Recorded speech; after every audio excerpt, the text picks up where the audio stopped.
दोस्तों नमस्कार, स्वागत है आपका बड़ी खबर बड़े खुलासे में। दोस्तों इन दिनों देश के अंदर जातियों के नाम पर एक दूसरे को लड़ाने का एक बड़ा षड्यंत्र चल रहा है। उसके लिए पूरी एक टूल किट काम कर रही है और उस टूल किट में कुछ मीडिया वाले भी हैं, बॉलीवुड भी वाले भी हैं और नेता तो राजनीतिक दलों के लोग हैं ही हैं। अब इसमें बॉलीवुड के एक फिल्मकार अनुराग कश्यप की एंट्री हुई, जिसने अभी हाल ही में जातिवाद फैलाने वाली एक मूवी बनाई है और उस मूवी को किस तरह से चर्चा में लाने के लिए उसने घटिया हरकत कर दी कि देश के ब्राह्मणों को उसने सरेआम बेइज्जती करते हुए यह तक कह दिया कि ब्राह्मणों पर मैं मरता हूं। मैं ऐसे शब्द जनरली इस्तेमाल नहीं करना चाहता था, लेकिन आपको कैसे पता लगेगा कि असली विवाद क्या है, इसलिए मुझे यह शब्द बोलना पड़ा है। मैं गुस्सा ये जो जाहिर कर रहा हूं, मैं इसलिए नहीं कि मैं ब्राह्मण परिवार से हूं तो इसलिए, लेकिन आप देखिए कि किस तरह की सोच है इस व्यक्ति की कि यह चाहता है कि इसने जो मूवी बनाई है, इसने एक मूवी बनाई है फुले, और वो फुले मूवी इसने ज्योतिबा फुले और सावित्रीबाई फुले पर बनाई है। सावित्रीबाई फुले, ज्योतिबाई फुले दलित समाज के पहले समाज सुधारक ऐसे हुए हैं जिन्होंने देश में बहुत कुछ किया है, विद्यालय बनाए हैं और समाज के उत्थान के लिए काम किया है। जाति की बात कभी उन्होंने नहीं की। हां, जाति की जो व्यवस्थाएं हैं उससे हमारे देश के इतिहास पर कभी हमने नहीं देखा है कि कभी भी इस तरह की बात रही, लेकिन जब से मुगल आए और उसके बाद अंग्रेज आए, उन्होंने हमारे इतिहास में तोड़ मरोड़ के जैसी चीजें लिखी। वामपंथियों ने जो इतिहास लिखा उसमें नफरत फैलाने वाला इतिहास लिख दिया, वरना तो राम जी के जमाने में श्री राम भगवान ने भिलनी के झूठे बेर खाए, ये हमने बचपन से पढ़ा। हमने ये बचपन से पढ़ा कि सुदामा ब्राह्मण थे तो वो श्री कृष्ण के घर गए, जबकि कृष्ण यादव यदुवंश में थे तो उनके भात खा लिया, उनके घर चले गए। ऐसी घटनाएं हमने खूब सुनी हैं, लेकिन आज की डेट में देश के अंदर जहर घोला जा रहा है, जहां राजनीतिक दल जिसमें कांग्रेस और वामपंथी दल जातिगत गणना और जाति जाति की बात करके आपस में एक दूसरे को लड़ाने का षड्यंत्र कर रहे हैं। सोशल मीडिया पर फर्जी ब्राह्मण का अकाउंट बना करके दलित को गाली दी जा रही है, फर्जी दलित का अकाउंट बना करके ब्राह्मण को गाली दी जा रही है, और राजपूत का फर्जी अकाउंट बना करके एक दूसरे को गाली दी जा रही है। कोशिश है कि समाज में वैमनस्य फैले। राहुल गांधी हमने देखा है कि किस तरह से बात करता है कि देश की संस्थाओं में ओबीसी एससी एसटी नहीं है। उसके लिए 70 साल सत्ता में रहे, कुछ नहीं किया, लेकिन मुद्दा बनाना है। अनुराग कश्यप भी उन्हीं में से एक है जिसने अपनी एक मूवी बनाई है, और उस मूवी पर आप देखेंगे जब वो मूवी रिलीज हो उसके पहले ही आपको बता दूं कि सेंसर बोर्ड ने उस पर ऑब्जेक्शन किया है, क्योंकि उसमें झूठ बोला जा रहा था कि भारत 3000 साल गुलाम रहा है। आप में से जितने लोग इतिहास को जानते होंगे, क्या आपने कभी सुना कि भारत 3000 साल गुलाम रहा है? लेकिन ये जो अनुराग कश्यप है, इसकी मूवी में एक डायलॉग के तहत ये ऐसे शब्द बुलवाता है। उसको हालांकि फिलहाल हटा लिया गया है, लेकिन उसमें कई ऐसे ऑब्जेक्शनल शब्द बोले गए।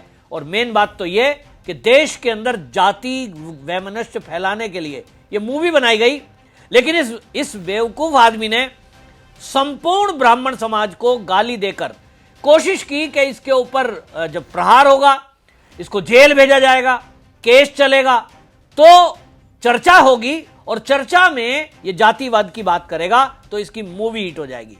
इसको लगता है देश के अंदर ब्राह्मण तो बहुत थोड़ी संख्या में है, जिनका परसेंटेज 10 भी नहीं है। इसको लगता है कि दलितों का जो परसेंटेज है वो देश के अंदर 30% है, और इसके कारण इसको लगता है कि इसको अपनी मूवी हिट कराने के लिए इस तरह का घटिया बकवास करने की जरूरत थी। तो आपको बता दूं कि उत्तर प्रदेश समेत कई राज्यों में इसके खिलाफ एफआईआर हुई है। धार्मिक भावना भड़काने को लेकर के यूपी के वृंदावन में अखिल भारतीय ब्राह्मण महासभा ने एफआईआर दर्ज कराई।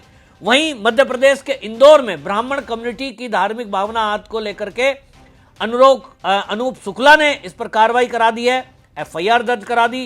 राजस्थान के अंदर तो सीधी सीधी इसको धमकी दी गई कि हम तुम्हारी मूवी को यहां रिलीज नहीं होने देंगे। गौड़ ब्राह्मण महासभा राजस्थान के युवा प्रदेश अध्यक्ष एडवोकेट पंकज ने ये एफआईआर कराते हुए धमकी दी है, और यही ये चाहता है कि इस पर चर्चा हो। लेकिन इस पर चर्चा हो, आपको ये बता दूं कि मैंने आपको मुद्दा बता दिया कि यह असल में इसकी नहीं है कि ये किसी भी एक एफआईआर का सामना कर पाए, कहीं भी ये चर्चा में, बहस में सामने बैठकर इस बात को कह सके। लेकिन तुरंत ही जब इसको पता लगा कि एफआईआर हो गई, पता तो था ही, तो माफी मांगने लगा। देखिए उसने माफी मांगी है। माफी में भी शब्द क्या लिख रहा है, माफी में भी शब्द लिख रहा है ये अनुराग कश्यप। उसमें शब्द ऐसे चयन कर रहा है, लिखता है कि ये जो है जिस तरह की बातें की जा रही हैं इसमें लेकर के कि मैं जो है इसको लेकर माफ़ी मांगता हूं, पर ये मैंने अपनी पोस्ट के लिए नहीं बल्कि उस एक लाइन के लिए मांग रहा हूं जिसको गलत तरीके से लिया गया और नफरत फैलाई गई। कोई भी एक्शन या स्पीच आपकी बेटी, परिवार और दोस्त के जानने वालों से ज़्यादा नहीं है। उन्हें रेप की धमकी मिल रही है, जान से मारने की धमकी मिल रही है। जो खुद को संस्कारी कहते हैं वो लोग ये सब कर रहे हैं। तो कही हुई बात वापस नहीं ली जा सकती और ना लूंगा।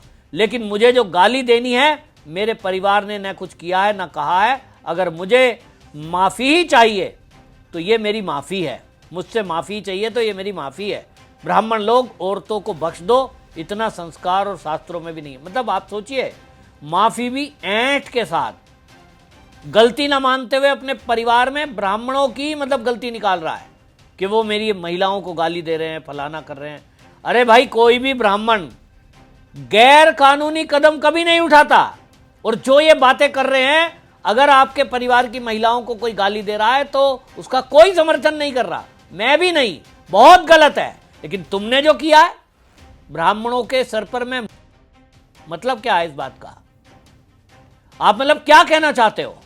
आप माहौल ही तो खराब करना चाहते हो कि कुछ ब्राह्मण आपको जुतियाएं, फिर आप जो है इसको बवाल बनाएं कि देखो जी, मैंने तो एक मूवी बनाई थी दलितों के नाम पर और मैं जातिवाद को मुद्दा उठा रहा था तो ब्राह्मणों ने मेरे ऊपर हमला कर दिया। ये नैरेटिव वार है। इनके पास इतना पैसा है और इनके पीछे जो लोग खड़े हैं, जो इनकी टूल किट है, वो लोग हैं जो सुप्रीम कोर्ट में सीधी सुनवाई करेंगे और वहां जाकर खड़े होकर इन्हें पता है कि माफी मांग लेंगे, मामला रफा दफा हो जाएगा। क्योंकि ब्राह्मण तो बहुत सहनशील है और वो कभी हिंसा करते नहीं, कभी हथियार हाथ में लेते नहीं, माफ कर ही देते हैं। लेकिन ये भूल गए कि इस देश के अंदर ही एक चाणक्य हुआ था और उस चाणक्य ने किस तरह से ईंट पर ईंट बजा दी थी, ये आपको समझना चाहिए। राजा भले ही ना बने, राजा बनाने की हैसियत रखते हैं। और इसलिए ये जो जहर फैलाने का काम कर रहे हैं, इस पर एक्शन होना चाहिए। मैं तो कहता हूं कि जो इन्होंने मूवी बनाई है, उस मूवी को स्क्रीनिंग के पहले चेक करना चाहिए ठीक से कि कहीं वो जहर फैलाने का एक षड्यंत्र तो नहीं है। अभी तक लोगों को नहीं पता था, लेकिन अब फुल फिल्म, मुझे तो लगता है कि पूरी संशय के साथ मैं कह रहा हूं कि देश के अंदर दंगा फसाद कराने का एक षड्यंत्र है। देश में अपने हिंदू समाज के अंदर फूट डालने का एक षड्यंत्र है। वो मूवी, मुझे नहीं लगता है कि जो आदमी ब्राह्मणों के प्रति इतनी एक षड्यंत्रकारी भाषा का इस्तेमाल करता हो, उसके पीछे ये नहीं है कि मैं नहीं कहता हूं कि अनुराग कश्यप के दिमाग में ब्राह्मणों के लिए नफरत है, लेकिन इसने बोला ऐसे समय पे है, टाइमिंग पर सवाल है जब इसकी मूवी रिलीज होने वाली है। 11 अप्रैल का उसका टाइम था, लेकिन वो 25 अप्रैल को कर दी गई है उसकी डेट रिलीज की। ये भी मैं बता रहा हूं केवल इसलिए है ताकि पहले विवाद पैदा हो, क्योंकि खाली फिल्म रिलीज हो जाती तो मैं दावे के साथ कह रहा हूं कि उसको, जैसा ये कह रहा ना, मूवी में नहीं जाते उस मूवी के ऊपर। और इसको पता है अभी भी नहीं जाएंगे। ये जो सोच रहा है दलित कार्ड खेल लूंगा तो मेरी मूवी हिट हो जाएगी, ये इन लोगों की बेवकूफ़ी है।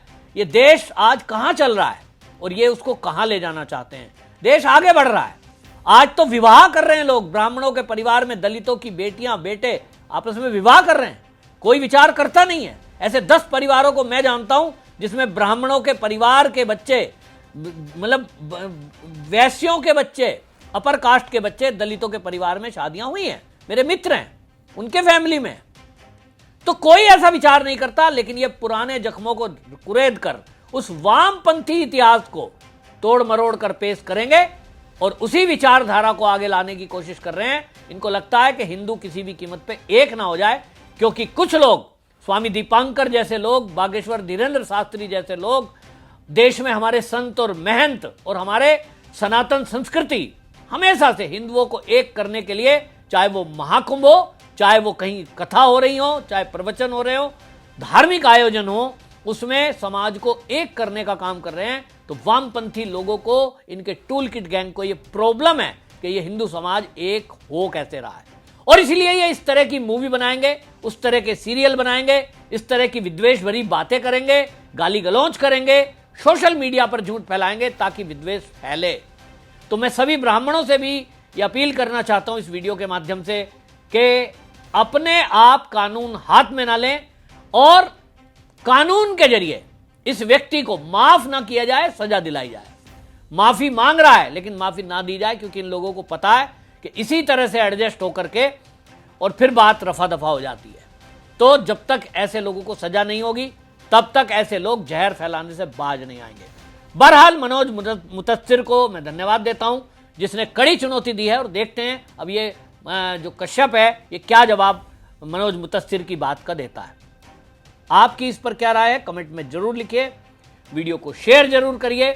कुछ भी उल्टा सीधा बोलने के पहले 10 बार सोचिए, और कोई आपके आसपास इस तरह की घटना कोई करता है, वाक्य कोई बोलता है जो किसी की भावना आहत करते हो, निश्चित रूप से उसको पुलिस थाने में जाकर रिपोर्ट कराइए।